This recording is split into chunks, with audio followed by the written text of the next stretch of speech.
New tonight, North Texas mother is asking for more accountability. This is after her son was attacked at a sleepover. This evening, she found out that 2 young students will be facing charges, but considering what they forced him to do, she says, and told our Aaron Jones, the possible punishment, not even enough. For more than 7 months, they've been waiting for criminal charges. Summer Smith's son, 13 at the time, attending Haggard Middle School, shown in this now viral video being forced to drink urine at a sleepover last February. Smith says one of Samarian Humphrey's classmates befriended him a month prior to get him to attend with the intention of bullying and assaulting him, and that night he was also shot with BBs while asleep, then called racial slurs. And it has affected him. You know, his depression, his anxiety and stuff is definitely affecting him. And we're by no means out of, like the healing process. Plano police launched an investigation, and Smith says in a meeting today, she learned 2 of the students will each be facing an assault by contact charge, a Class C misdemeanor charged as juveniles. To find out that it's like the equivalent of a ticket with just a little fine, that says to me what they think about my child.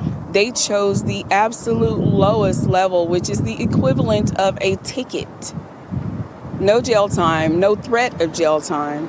It's a fine. Smith's attorney, Kim Cole, hoping for at the very least a Class A misdemeanor. When you handle these types of situations with kid gloves, it's not a deterrent. They have been protecting these kids from day one. And I can't say that I'm surprised. She says she'll now be filing civil claims against them. Meanwhile, Smith says her son has created an anti-bullying organization that aims to make sure what happened to him doesn't happen to. Folks, it was all a lie. A lie. It was a complete hoax. Another Juicy Smollett racial hoax.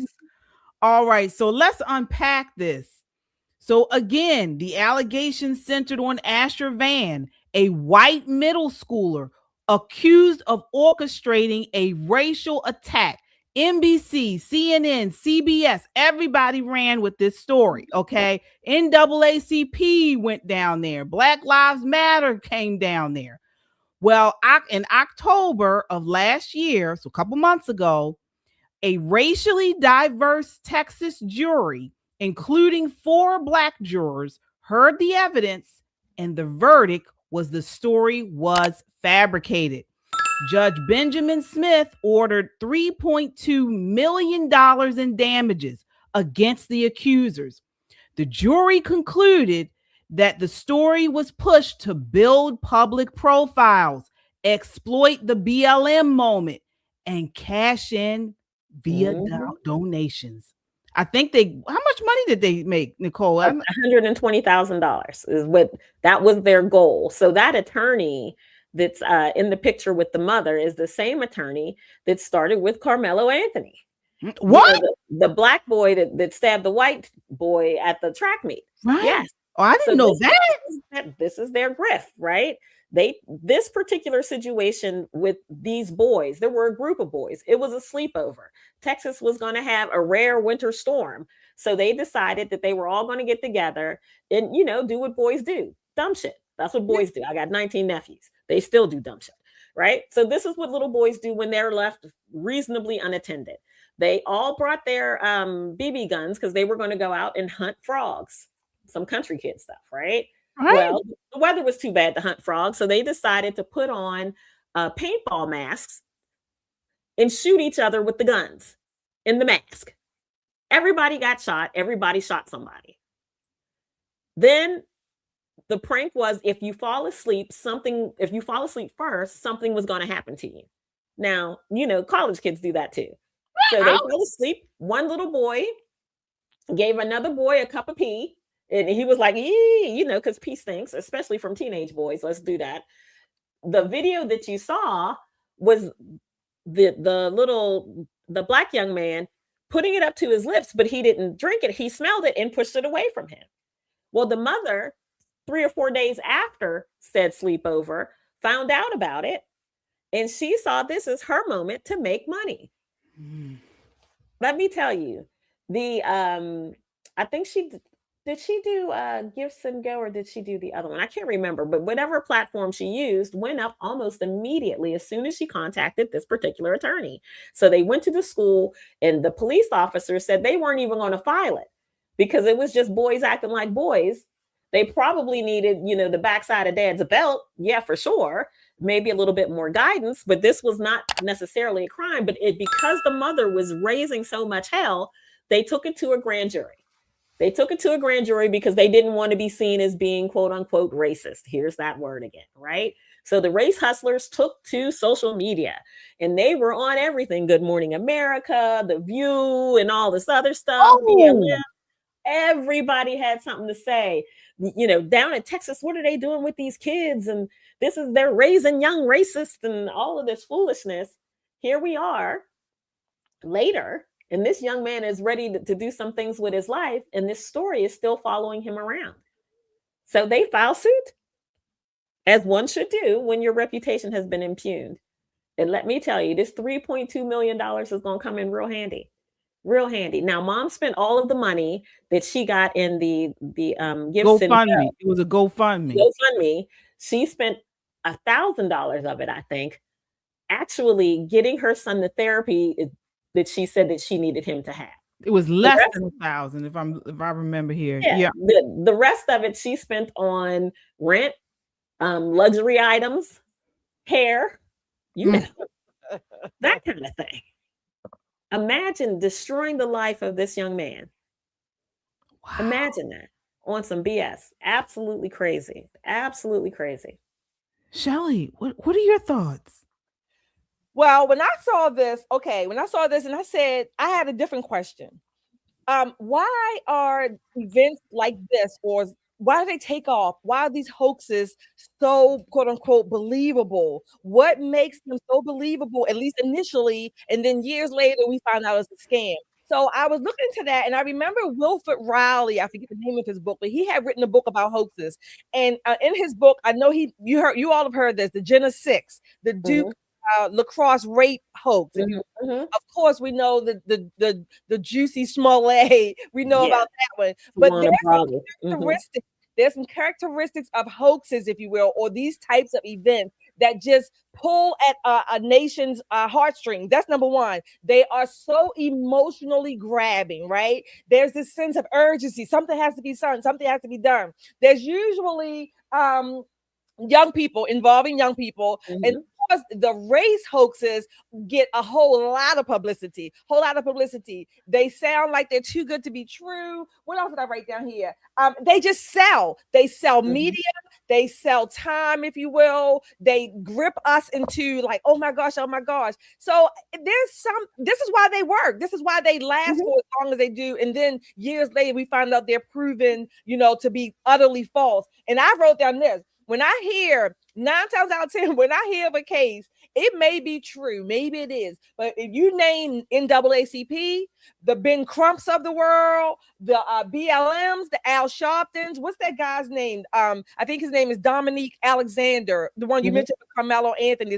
When I hear people like that running to these cases, I automatically say, you know what? It's a bunch of crock. It's false. So when I hear that instantly, so basically for me, you have to prove the opposite. When I hear about those people running to these cases instantly, all of a sudden these big lawyers, they're making money, they're getting the public speakers and the PR. I say, you know what? That's a lie. Now you gotta reverse my thinking. I'm not even going in with the benefit of the doubt. Well, you're one of few, Shelly, because set aside the hoaxes, like where it's criminal.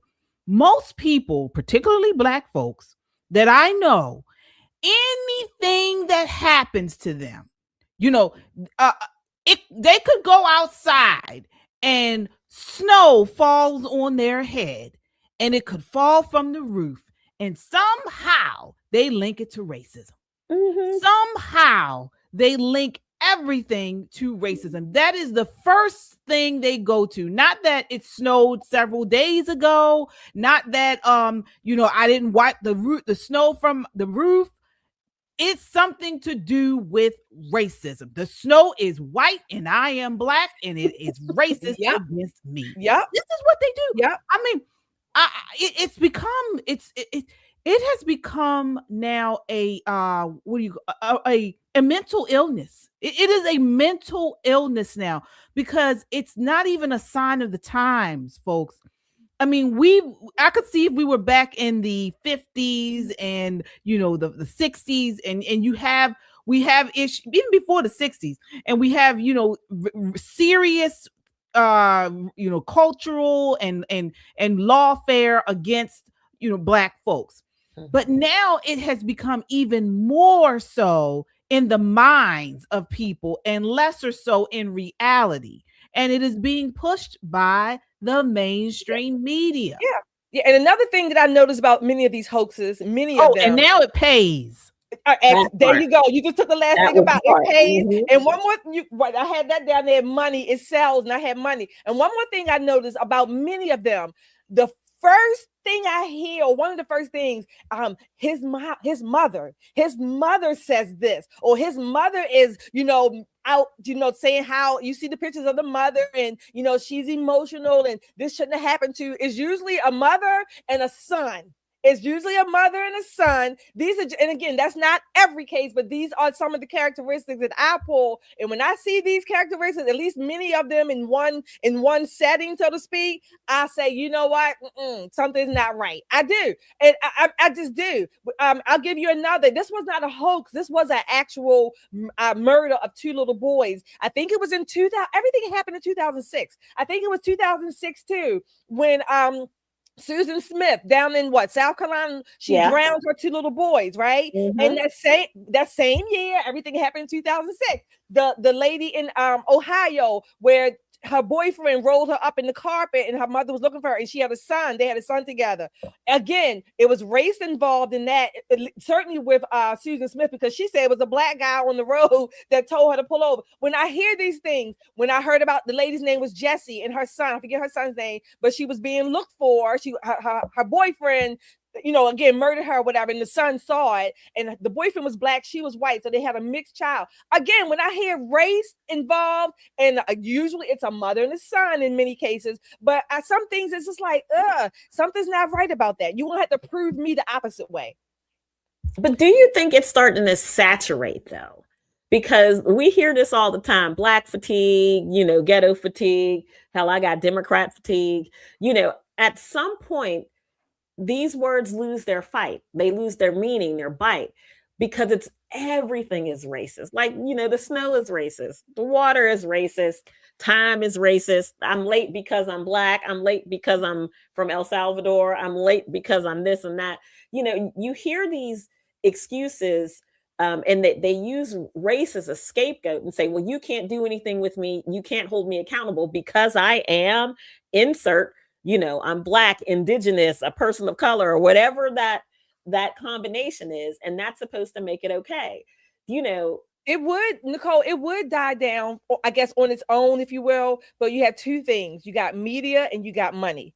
And by money, particularly with the lawyers and, like I said, the NAACP. So you had the media. With regular people, it might die down a little bit and play out on its own. But the media and the money will keep it looping.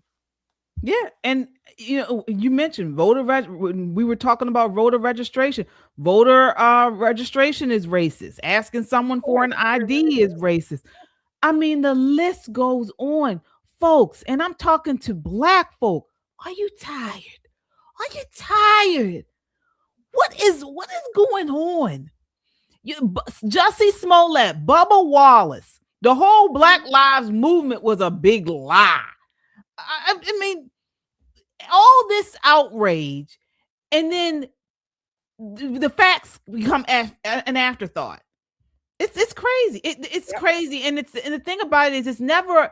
I'm not gonna say never, but most of the time, it's not even a misunderstanding. These people are intentionally lying. They are weaponizing these lies. Absolutely. In the cases where At the cases where it could be legitimate, they're not giving the attention that it needs because everybody is already like, you know what, we've been through this so much, you don't even believe it when it could be legitimately true. They are the ones that got to really fight through the muck and mire to say, no, this is true, here's the evidence. But they're not given the the focus that it needs because we already watered down and tired from all of the other hoaxes. That's it. It's the boy who cried wolf, and Black America is finding that, because I see quite a few X pages and IG pages dedicated to calling them out.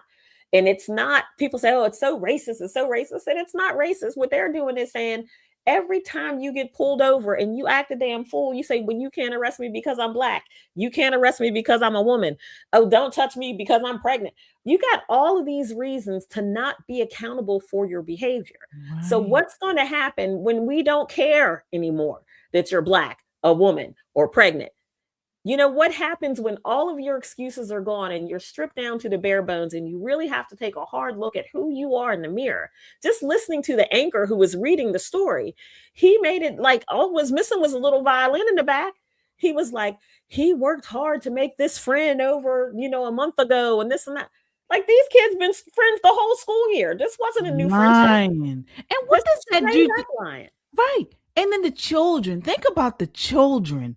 How did she coax this boy into she and the attorney? How did they coax these kids into doing this stuff? I mean, how does that affect a child when they see the lengths of lies, of being dishonest that their parents will go to? Yeah. I mean, it's really sad. It really is. But I know we got to move on. Yeah, we have a super chat here.